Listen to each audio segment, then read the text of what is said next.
Welcome to Thriving in the Game, a podcast dedicated to exploring what Black women need to navigate the corporate world of technology, offering insights, strategies, and personal stories that will affirm, validate, and encourage you on your journey up the corporate ladder. I'm your host, Alicia. Join me as we learn how to thrive together.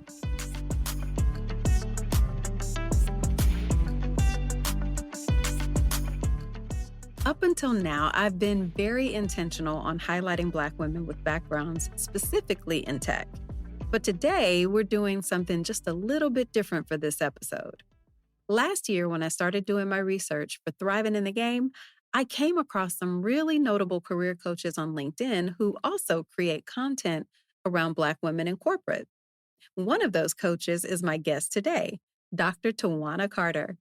I kept coming back to her post because there was just so much alignment in the way that she encourages and empowers Black women in their career journeys. Dr. Twanna is an executive coach, certified resilience coach, and NGH certified hypnotherapist. She's been featured on NBC, ABC, CBS, as well as in publications like the New York Post, Parade, and so many others.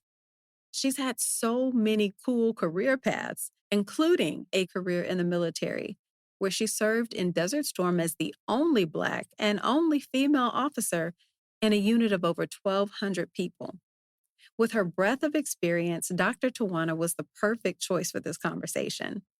Join us as we learn more about her career journey and what it looks like for early career Black women to really nurture their career growth, build professions that align with their values, their desired brands, and ultimately to thrive in corporate tech.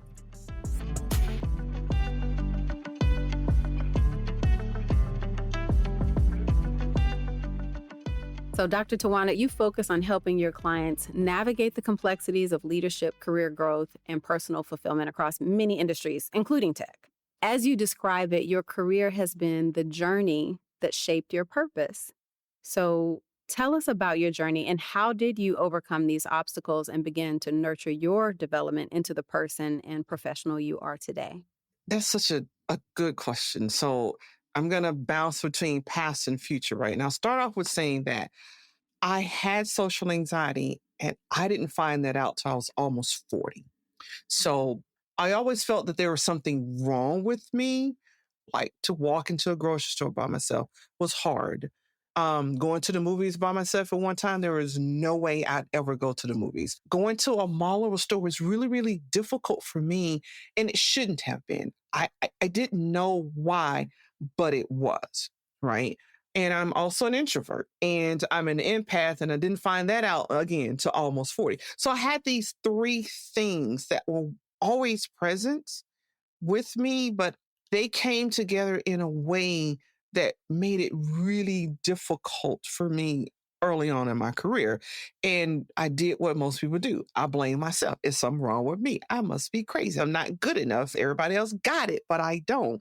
And so those three things shaped how I started off my career, right? So my family was poor and I wanted to go to college. I applied for and received an ROTC scholarship to historically Black college. I went to Alabama A&M and they paid for 4 years of college. They gave me $100 a month and then I owed them 6 years total, 4 years active and 2 years reserve after my college years, right? So I went to college all full of inferiority complex, social anxiety, had no idea, just worked hard, got through. So when I got to my first duty station, I was never firm or confident in that I was a great leader. I always was down on myself. And if anyone else said anything critical about me, I took it to heart 130%. See, they said it about me. I think it about me. They must be right. I must not be a great leader. I must not be a great officer. And that was my inner dialogue consistently.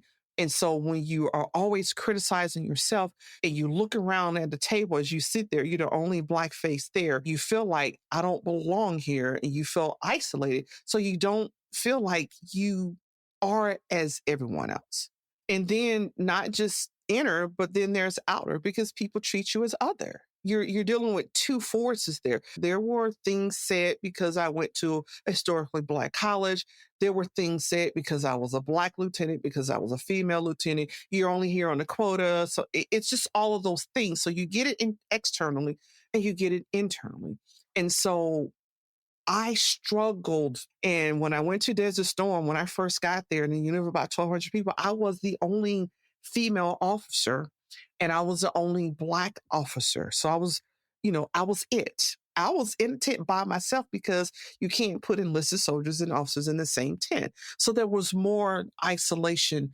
And I felt like there wasn't anybody for me to talk to, right? And so one of the things that when I work with my clients, I tell them, I say it like 10 times, you got to find a mentor. You have to find a mentor. And as you move up the ranks, you got to find a sponsor too. Some mentors will become your sponsor, and sometimes they're two different people, which is pretty normal. You need that because, again, there's internal forces and there are external forces. And when they're both working against you, you feel like a loser. And that's what I felt like. I ended up getting out of the military. Again, you heard me say I'm an introvert. And you heard me say I have social anxiety. So I didn't have a network. I didn't know what a network was. Let me just start there. And when they started saying I need people to be a reference for you, I was like, oh my God, a reference? I didn't have anybody. And remember, this is before the age of email. So there was nobody. I didn't have a network to lean on. I didn't have anybody guiding me. So I became really great friends with my professor of military science. And so I literally went through the phone book, because that's what you did in those days. And I said, Colonel Ware, I need a reference. These people are asking me for a reference. He said, Twanna, whatever you need, I got you. And I got to tell you, that man probably wrote 10 or 12 reference letters for me. And so he said, so when you get that job, slow your roll. He said, network with people and let them get to know who you are. When I work with clients, here's what happens sometimes. And they told me this. I don't like them people. They don't like me. I don't like the way they treat me. I don't want to network with them. I am doing my job and I'm going home. When I hear that, I go, oh, wait. I understand. Sounds familiar. Right? Been guilty of that a time or two myself. So, there's a lot of opinions on networking. So I have social anxiety. So what I do say to folks, again, I'm going to say it one more time. So this is time number 2. You do need a mentor. The second thing is the networking piece. And so I have this free guide that I give out. It teaches you how to network. Then as you meet people, set a rhythm of when you contact them. It's up to you. But at least twice a year, the people that you're putting on your list, reach out to them. Networking is about building relationships, and you are valuable and useful to people as you want them to be to you. So you have value, and you build networking by sharing your value and what's useful to you. If you are a reader and you love research, that's a skill that not everybody has. So people are happy to get some random article. Hey, I was thinking about you when I read this article and said this, and here's a link to it. That's building a relationship. Then they don't mind reciprocating. And that way you don't feel bad, because that's the other thing. We feel bad when we need to ask people for something. But if you're networking the way true networking is, you're providing them value throughout the year. So when you do need them, they're just returning the value to you. I think more and more early career women now, they understand this whole concept of networking. But I think what I hear you pointing out is it's not a network just for the sake of being connected to people. You are actually talking about nurturing relationships. Yes. Right. And sometimes it's at the job. I remember being in the military and one of our leaders was going away and they threw a country and western theme party. I showed my face to the right people. I spent some time, and then my social anxiety and my introvert said, your time is up with all these people. Now you get to go. I'm going to introduce myself to 5 people, or I'm going to wave and keep going, whatever that is. I'm going to stay X amount of minutes. And when that time comes, you make your goodbyes, right? Be intentional about going, introducing yourself, saying whatever minutes you stay, and then schedule something else to do. When I coach my clients, I am very intentional to say how people see you, create that. Do not let someone else determine your value by giving you a character or a trait that you are not, right? And that's why I have a 3-step process. It's value, interpret, and position. Early in this season, I had a brand strategist. Her name is Tony S. Brown. She's amazing. And she talks a lot about how you start to create your brand early in your career. And that's one of the things that she pointed out is people will develop a narrative about you. You want to own your narrative and define who you are from the beginning with people. But I think it's even more so imperative for early career Black women to realize the corporate environment, it is not always welcoming to us. In particular in technology, it is still very white male dominated. And you have to recognize that you're going to be perceived through people's lenses. Perception is reality. So however they choose to see Black people is not for you to own. Correct. But you have to be cognizant of it. And like you said, start to create the narrative that defines your version of success. In conjunction with setting your narrative, when you set up your office, right? Don't just randomly put things in your office. Be intentional about what goes in your office, what's on that space behind you, and what's sitting on your desk. Because when people walk into your office, they start making judgments and characterizing you based on that. So you want to get yours straight. Make it say what you want people to know about you. If you like skiing, then for sure have all kind of skiing things in the background. If you like running, my daughter's a marathon runner. I was like, okay, so make sure you got your medals and the different things you've run. Have that. It could be Yeah. as personal as you want it or not at all. Because when you have a blank space, when people coming in, they're looking at you and you're a blank space. So you're allowing them to set your narrative. Don't do that. Set up Yeah. something, right? Whatever it is you want to say about yourself, set it up because you're telling people what you want them to know about you. And if someone comes in and you have that in common, that is one thing that can break the ice. I'm not saying you're going to go out and make that person your drinking buddy, but I tell my clients, have stories, have level 1 stories, level 2 stories, and level 3 stories. So level 1 story is my stuff that I get on the plane and go to Timbuktu, and I'll tell anybody because I really don't care. It's stuff about me, but it's so impersonal, it doesn't matter who knows it. So that's level 1. I'd say keep your office at level 1. If you're like, I don't want everybody in my business, keep your office at your level 1 stuff. Then I teach my clients that they're level 2 stories. Level 2 stories are when you've gotten to know someone, you trust them a little bit more. Like it's not your deep and personal family stuff, but you've established a connection and you go a little bit deeper than a level 1 story. It's not the deep and personal stuff that, I would recommend you not share at your job. But this is really important for folks who find networking difficult, right? And of course, level 3 is the stuff that I would say you mainly need to keep it out of the job some of us do have friends at work, but no one else at their job should have it. Let me ask you about that because I love that a level 1, 2, and 3. But specifically for Black women, so one, there's this aspect of sharing just enough, right? Honestly, for other people to feel comfortable. Because I think I could go to work and never share anything and be just fine.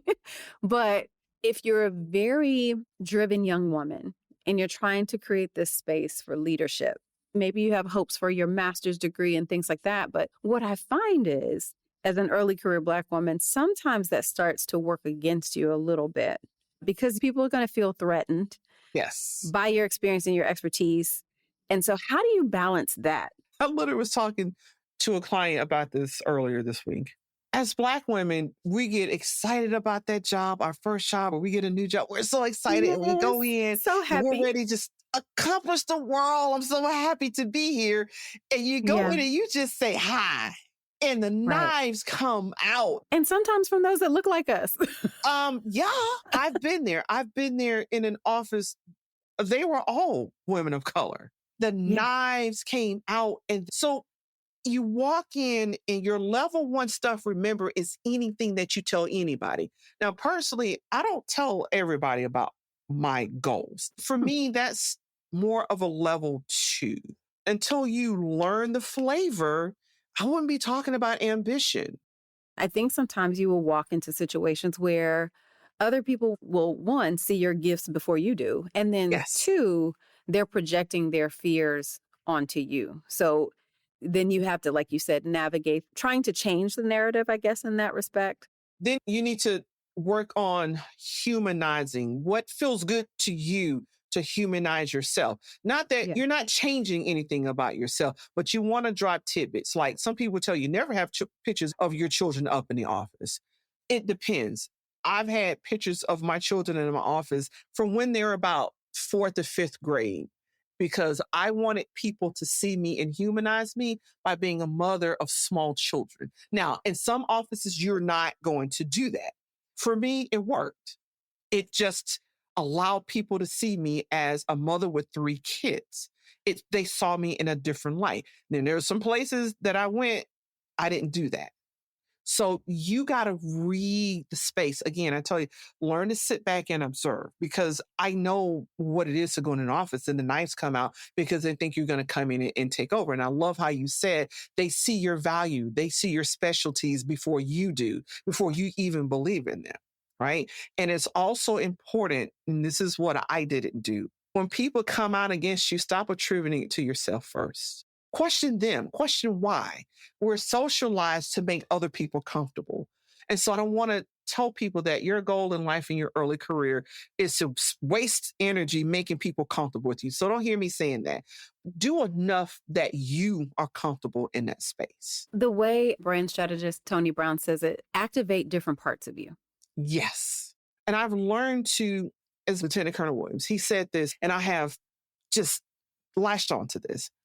He was talking to his junior officers. He said that all the world is a stage, and your job is to go on stage, play your part, and walk off. What that means is yes, you go, and however you want to say it, you can play a part and still be authentic. I'm not inauthentic. I'm just different depending on who I am with. And you have to tease it out like that because you just addressing them based on your audience, something they taught us in the military, CYA, consider your audience. And that's what you do. So when you're considering whether or not you should network or how much you go to a function, consider your audience. You got to be sure that you're doing enough to be comfortable and to get what you need without spending your whole career placating others. What happens when I talk to my clients, right? By the time I get them, is they came on Super Trooper. We got this education. We're excited to go.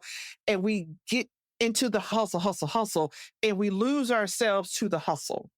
And then by the time we've been in that career, and especially if we're in places that we're hustling and we're doing 2, 3, 4, 5 times of work, they're not paying us. They're not attributing things to our success. And you're like, I'm tired of this. I want to do something else. But then your confidence like, hey, they said you only get this or they won't promote you. And so then the doubts and things start to creep in. So mentally you're tired because you've been placating people and being this part to folks. But in turn, they have dismissed you or discarded you, and it gets difficult to transition. And that's when folks come to me. And one of the first things I do is, again, let's look at your value. How do you see yourself? And so let me show you how I see you. And sometimes I have to hold that in my hand because people have been so overworked and so underpaid. They think they have no value. Right. And so Yeah. when I go in, I do a lot of work on that. Here it is, because you have to know your own value to interpret that to What other your value people. is. Right. Yeah. And if all you've known is hustle, hustle, hustle 4 or 5 times of work, and even being told that when you do that, you're still not as good as other folk in there, especially in tech, because you will get those messages all the time. You do get burned out. It's very difficult to see your value. It's difficult to see the positive in anything when you're burned out. If that's where you are, it's okay to say, I'm in the wrong space. Let's me Yes. look for something else. Many of us will freeze.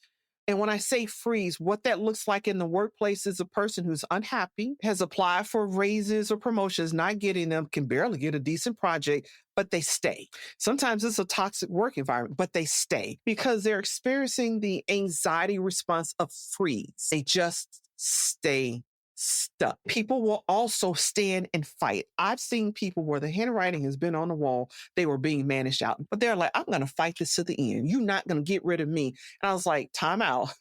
If you recognize that you're in freeze mode and you are in fight mode, but it's a losing battle, get a coach because you will spend all your energy or burn out.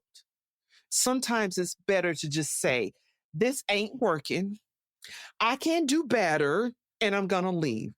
I think it's episode 2, we talk about the power of the pivot, right? I'm so happy to be here. I got this great job. I have this amazing tech giant on my resume.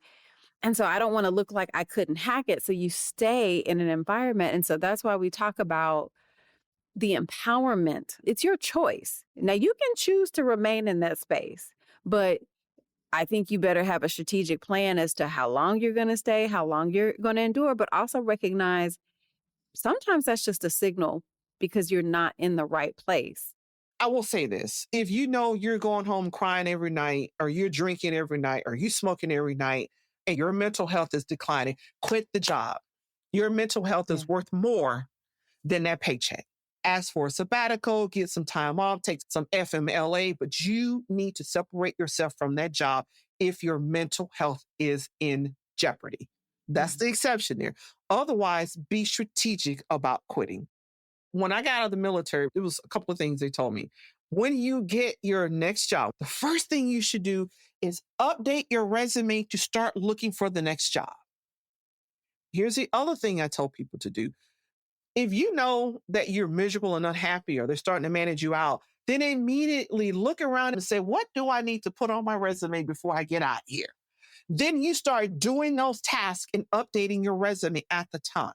Oftentimes, people don't leave a job because they don't want to update their resume. Well, I haven't done anything. I haven't done. You probably have, but you've not been clocking it. So I have my Right. clients, if not a daily basis, at the very least a weekly basis. I always kept a running document because when it comes to your evaluation, you and your boss are going to remember the last 90 days and not necessarily the other 9 months that you worked. That's just human nature. Exactly. But it also keeps you tuned into your value. If you're keeping tally every week what you do, then you have done something. And then it does make it way easier. One, completely agree. And I'm guilty of that. Like I completely forget stuff that I've done or sometimes I think we dismiss it and we don't see it as a thing, but you have to learn, Yes. especially in a corporate environment, especially in tech, you have to learn how to toot your own horn. I think one of the things that you mentioned was being in a role and recognizing that it's not for you either immediately or over time. But I also think there is space for sometimes this job can really be comfortable. And I think we Yes. start to abandon our career growth because Yes. it fits, right? Maybe you're a mom right now, or it's just quote unquote easy. It fits into your life. You can be done from 9 to 4, 4:30. You're good. And so I think there's also remembering that just because it becomes comfortable, that can Yeah. also become a trap. And so when I start to think about nurturing career growth, I also think about goal setting. In your blog called Proven Goal Setting Techniques for Black Women Professionals, there were 3 things that I highlighted from there that I absolutely love. So one, you talked about tools that you need to transform your career trajectory through focused strategic planning. And I think we've been talking about that. Another one that was really key for me is before you map out where you're headed, it's crucial to pinpoint exactly where you stand. And I hear that when you say, like, okay, let's say this environment is crazy or toxic, before I raise up out of here, I need to pull in these other skills. Let me get this on my resume. Yes. But then there's also, you made a point about performing, and this has been a theme throughout multiple episodes of just performing a thorough self audit of your professional life. Yeah. And so how do you see those early career Black women, even a transitioning career Black woman who's new to tech, how does that help inform our goals going forward? I learned this. And I don't remember who said the quote, but if you don't know where you're going, how will you know when you get there? So when you start off, it's okay to dream. It's just like when my sister and I went to Italy, Greece, and France. We knew what we wanted to do. Like boom, boom, boom. These are things we want to see, especially when we got to France because we had so little time. We hired a driver. He says, yeah, you're not going to be able to go to wine country because you're not going to make it back to catch your flight. Noted. But he says, however, have you thought about this? Because on the way to that, you can do this, and this is great. I can take you up to a point here in Paris where you can see all over, and I can take you here. Think about your career at the beginning like that. You can look out and vision where you want to go. It's just a plan, right? It's a guide. You Mm, may come back and say, oh, I like this detour. And you take that detour and it pays off monetarily, skills wise, the people that you meet. It's just a detour to that vision. And you may do a couple of detours and say, you know what? I firmed up that vision. And now it's here that I like to go versus that. But every so often, you got to revisit the vision. Is it mm. still the same or should it change? You at 25 is a vastly different you at 35. Revisit the vision, take stock of what you did do and how is it valuable because it's transferable. So I started off, I am a zoology major, minor in chemistry, undeclared minor in military science. I've been a health inspector. I've been a science school teacher for middle school and high school. I've been a field examiner going in, going through veterans and veterans' families' monies to be sure it was being spent correctly, very similar to what an auditor does. Well, based on that, I became a budget analyst for the federal government, right? So I've been able to do all these totally different things because of a set of transferable skills. You got to look at all your stuff and look at it with value. I'm a lifelong learner. I'm always strategic. Before I take a course, I look at it, all the different things that it could be useful for, right? So any class that I take, it's got double or sometimes triple. I can use the skills for different things. So I'm always going to be learning, but I'm not telling you to go learn everything. But what I am telling you is go revisit the training that you've had and pull out all the transferable skills. And I think we as Black women, especially in the workplace, when you're consistently getting those messages of, okay, we let you have a seat at the table, but we didn't really want your opinion here. Even as a leader, it's like, oh, you're invited, but we didn't want your opinion. You just sit there and look nice. You are not a quota. DEI does not mean didn't earn it. You are amazing, oftentimes 2, 3, 4 times, 5 times Yes. as talented and as intelligent as those in the room. But I still think when we continue to receive those messages over time, it ticks away at you. Yes. Yeah, Mm. it's so important. We started off talking about the internal forces and the external, because even when it comes to imposter syndrome often says it's your fault. You're thinking this limiting beliefs, but not all the time. Sometimes that environment is toxic to us. It is demeaning to us. It devalues us. So sometimes the seeds for imposter syndrome are planted in the environment, not the person. Yes. But as women, we intend to internalize. And so Yes. it's important that every so often, it's important to ask yourself why. What's the why behind it? Right. So I still learn because that's my thing. I no longer learn because I think I'm not good enough. And that's where some people get caught up. I just got to get another certification. I just got to get another degree and then I can be good enough. No, you are good enough as you are. Now, if there are gaps, it's okay to reach out and do a class, right? Sometimes I tell folks, like, you don't have to start over at the bottom. I only had one job I started over once. And that was when I got out the military because I didn't have a clue what I was doing. You got to understand those transferable skills. And the I in my 3-step program is interpret. Look at yourself and interpret those skills so they are valuable to the employer. Again, you have to look at the limiting beliefs. You got to shift the mindset. And then you got to position yourself. Is it somebody you need to meet? Is it one training you need to take just to update your resume? You should be now keeping a list of contacts and people. Look at what they're doing and then look at how they can fit in with your plan to where you'd like to go next. Are you going to stay with the vision that you had or does it need to shift? Honestly, this is why this podcast was so near and dear to my heart, because I think when we come into technology, which is a dynamic and wonderful, interesting industry, there are all these things that we just don't quite know. You may have heard about networking and you connect with people and you get a mentor, but there's so much strategy to building your version of a successful career. Because for some people, that could be executive level. So for some of us, it's maybe director or mid career, or it's just being able to balance having a mid career and having a business on the side, right? Like the success is what you deem it, but there's still the strategy into playing the game. You have to play the game to thrive in the game. I want to ask you because I do think that part of nurturing your career growth is being able to accept, sometimes for Black women, even be able to capture really good, measurable, actionable feedback. And I know that for a long time, I think it was harder for me to receive it because I would internalize it so much, or I would just, depending upon who you were, I would just completely dismiss it. Like, you don't know me, I just don't receive it. And over time, I've learned to be better. But I also know that sometimes Black women, we are struggling with like very vague feedback, if we get any at all. And so, how do we help early career Black women? If you are in a space where you're not really getting good feedback, how do they get it? And then once you get it, how do you process it well? Right. So we are emotional beings, and that's okay. I had to understand something. First of all, gotta build your confidence to where it needs to be. You have to trust your intuition and trust that you are who you say you are. You have what you say you have. Because then when you get feedback, you can sit back, take it and let it sit on it. Listen to it, write it down. And this is when it's good feedback. Sit on it and then come back and say, do I agree with this or don't I agree with this? No. Well, why don't I agree with this? If you do agree with it, then what do I need to change? If you got a mentor, great space to work that out.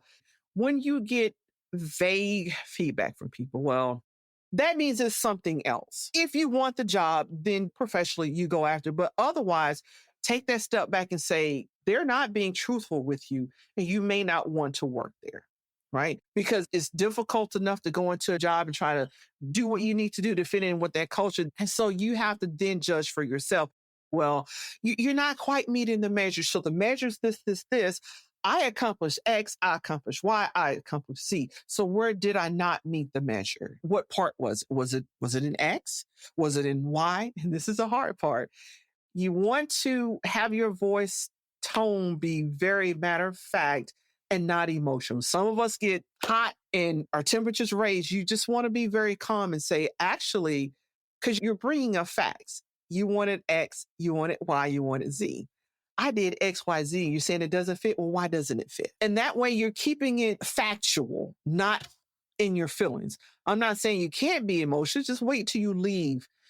You want to try as much as possible to stay factual, because you know what happens when we get emotional. Well, you just an angry Black woman. You need to calm down. But Yes. There's this other piece too. And I know you spoke to it a little bit in terms of seeking from your mentors. How do you navigate? Because I like the way it's, and let me just read it, because it's Morehouse president and former Harvard University professor, Dr. David A. Thomas, calls it protective hesitation. And it's in this article by Courtney Conley that talks about how feedback is love and avoiding it leaves women of color behind. I've run into it, and I've had friends run into it where it's like, oh, yeah, you're doing a great job. But then when I turn around and I talk to my people leader, it's, oh, well, they had a problem with this and they had a problem with that. But it's like, wait, you didn't say any of that to me. And so how do you combat that? Because if you're not receiving any feedback at all, then you need to know your position description forward and backwards. And I've been amazed at the people who don't even have one. That's a total no-go. You need a position description. You stay on your boss, you stay on HR until you get one. Know it backwards and forwards. Know what, if they say you need to do this at this percentage, then know what your percent is. If you need to do this many times, then how many times are you doing it? So if you get no feedback, then you go in and say, hey, you don't have to do all of it at one time. So I'm working on this because my position description said that. Right now, here's where I'm performing. And according to what you're used to seeing people do this job, how do you see my performance? I see it as this, but how do you see it? So you're not leaving that open. You're like, based on your experience, because you've managed, where do I fall? How do you see it? Oh, I think you're good. What's good? And so this is the measure. Here's how I am, but what's good about how I'm doing it? right? Where can I improve? Well, where do you see, because in your vast experience, do the research on them and know who they've supervised and know where they've worked and know what they've done so you can bring that in. So when you were here and you did this, how did you improve here? Now you're making it personable. Yeah. And so if you still get the very vague, then I'd say that's telling you, you step back, that's telling you something too. But here's the clincher, right? Memorandum for record. We met today. I told you I wanted this. You didn't say anything or whatever it was you said. Do these notes, is this about what you think we discussed today? I put it in writing because the other person doesn't have to put what they say in writing for it to count. You can do that. Memorandum Yep. for record. And here's the thing, the trick about that, and I hope as our listeners are gathering that is, again, it's CYA. It can be cover your, but it's also consider your audience. Yeah. I think that's the key thing. And so if you are not receiving what you need from this audience, one is like you said, define your own strategy, Yeah. define your own plan. Yes. And then two, what I also hear you saying is, okay, here's the discussion points. And I go back, I summarize them, I send a memorandum. Now, the key for me is I think you also should include a read receipt. That just gives you another level of protection. Some folks will get angry with read receipts, but as long as it's in your sent file. Yes. But you can write it. You can summarize it because oftentimes you may not be aware of it, but when they have these verbal conversations with you, they're taking their notes and putting them down somewhere. And when they come at you saying you didn't do X, Y, Z, you kind of don't have a leg to stand on if you're not also documenting.